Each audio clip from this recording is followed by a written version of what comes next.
Isang ginang nasawi dahil sa gumuhong pader malapit sa isang condominium sa Cebu City.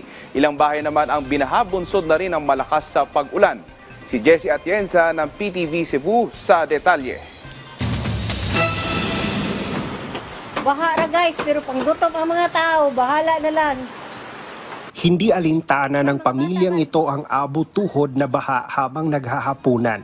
Pinasok ng tubig baha ang bahay ng pamilya ni Lori Eran nitong linggo ng gabi. Dahil yan sa walang tigil na pag-ulan sa Metro Cebu.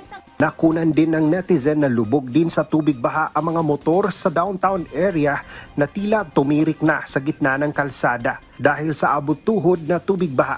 Wala silang magawa kundi ang magmasid at hintayin tumila ang ulan.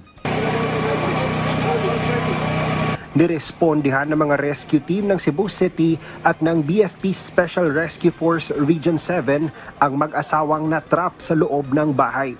Gumuho kasi ang isang pader malapit sa isang condominium property sa Barangay Tisa.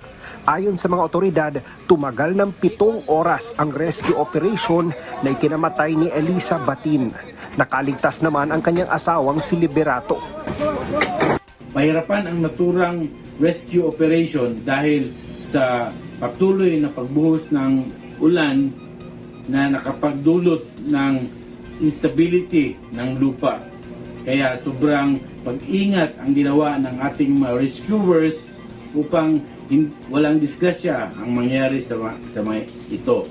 Nanawagan naman si Cebu City Mayor Raymond Alvin Garcia na imbestigahan ang insidente. 5 months pa yung tao doing. No? So again, I'm not Superman. I cannot solve that overnight. But at least we are already doing something about it. Nanay mga plano, nga, nga naanay concrete na padungan. Nangako ang Cebu City Government ng tulong pinansyal sa mga biktima. Mula sa PTV Cebu, Jessie Atienza para sa Pambansang TV sa Bagong Pilipinas.